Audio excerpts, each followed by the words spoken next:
there was a time there where you are actually like deleted from YouTube, Mm. and there was some drama with that. What happened with your YouTube account getting deleted and everything that transpired with that?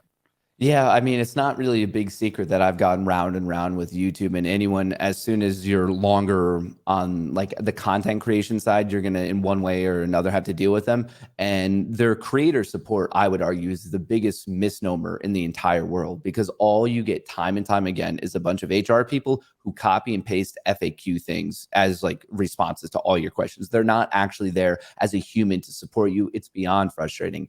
And for me, the first time I really it ever happened was, I remember this was in the height of some like crazy streaming stuff. And I remember one morning I got up and I just had more texts and DMs and stuff than normal. I was like, oh, like what's going on here?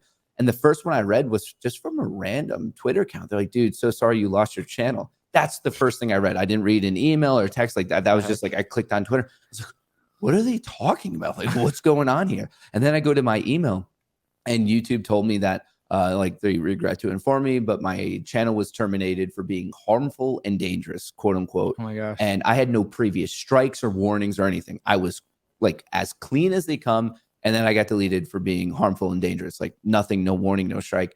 And of course you appeal it. And for those of you who don't know, when you appeal something like that, the same robotic system that flags you and punishes you in the first place is the same system that reviews your appeal. It's so silly. No human ever appealed it. And I was at that point extremely fortunate that I had a bit of a following on Twitter, because it was Twitter that really people blew it up, and then it got in front of YouTube and I was able to get my channel back the very next day. But if I never had a Twitter, I would still not have my channel. So all I can think about is the people out there who lost their channel and it was inappropriate, but they didn't have a following somewhere else to almost like make it a big issue, because I did follow the appeal and nothing. It got denied. They're like, no, your channel's still deleted. And then it wasn't until it became a very big issue on Twitter that they gave me my channel back. So shout out to everyone who helped with that.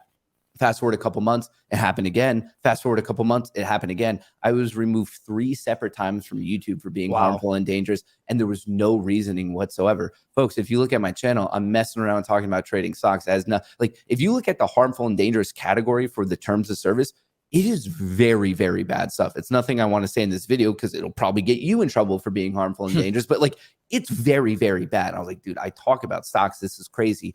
And it was after the first one that I got a message from another platform, a competitive platform named Rumble. And I didn't notice it. And it was after the second time that not only was it the platform reaching out, but it was now the CEO. He reached out to me personally. He's like, hey, man, like, I see you're going through this.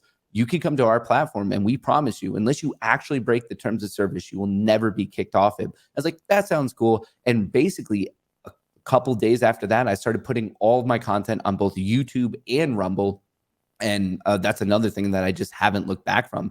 And over there, like, the growth has been phenomenal. They're obviously an up and coming company. I'm not saying they're at the size of YouTube, but quarter over quarter, they seem to be growing. I think the most recent reading was 80 million monthly active users. So yeah, that was crazy. It has size. So I'm excited to see where it goes, especially because there are politically leaning people on it. So I think as we go into the election year, things can get pretty exciting.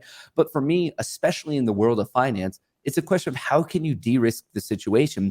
And I never realized early on that just being on one platform was a risk to me. And then from there, I'm like, oh, you should be on everything, whether it's YouTube, Instagram, Twitter, Kick, Twitch, Rumble. For me, like, I was like, wait, hang on. I'm always here preaching about like de-risking and diversifying. And then yet this one aspect of my career, content creation, all my eggs are in one basket and it could get taken away. It is the most demoralizing shot to your gut ever. Honestly, before, when you were asking about a lull, that was probably the biggest lull. The first time that my channel was just ripped away, I was like, oh, wow, I don't have a job. And where I was making money, now it's just gone. Just like the snap of a finger. I just got Thanos snapped out of existence. Oh my that gosh. was actually probably the biggest lull. Wow. And so what was your communication like with the CEO, and what has your experience been like so far? Yeah, so Chris Pavlovsky, he's the CEO of Rumble.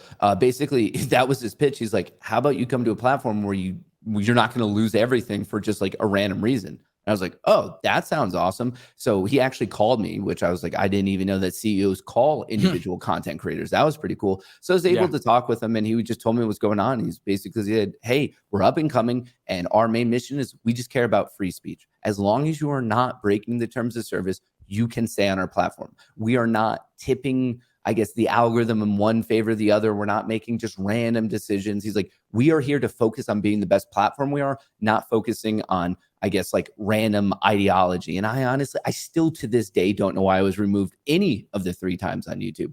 So the communication, it was open, it was transparent. I mean, the fact that there even is communication blows my mind, because folks, if you're on any of these other larger platforms like TikTok or YouTube or any of them, good luck talking to someone that has like actual weight and can do something, unless you're like a massive creator. I mean, there was a story a while ago where the biggest finance creator on YouTube, Graham Stephan, he got a message that his channel was going to get taken down. And what blew my mind was he had no direct contact. I was like, wait, if the biggest finance content creator on YouTube doesn't have contact as someone who can fix a problem, I was like, what am I ever going to do? So it blew my mind when he picked up, and I thought I was going to be talking to a secretary or something.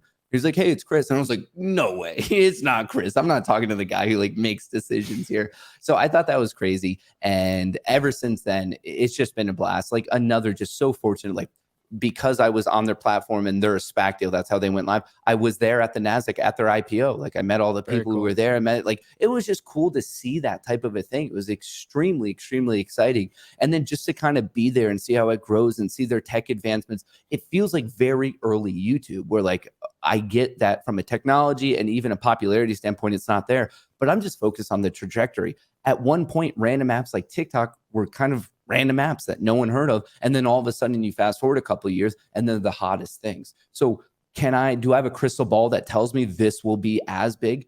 No, but I'm very hopeful, just because I see my own personal engagement day over day, week over week. I'm like, hey, let's just take a shot on it. Let's see how it goes. Thank you guys so much for watching this episode with Matt Kohrs. I had a ton of fun learning from him. He's a super awesome guy, super kind, super genuine, but he also shares a lot of motivation with me about what I need to do as an entrepreneur, and that I just got to keep going. So I hope you guys were able to get a little bit of inspiration from that. If you haven't yet, check out that executive club membership. Also, if you do want to check out Kevin's courses linked on down below, especially that AI course, I highly recommend checking it out to increase productivity.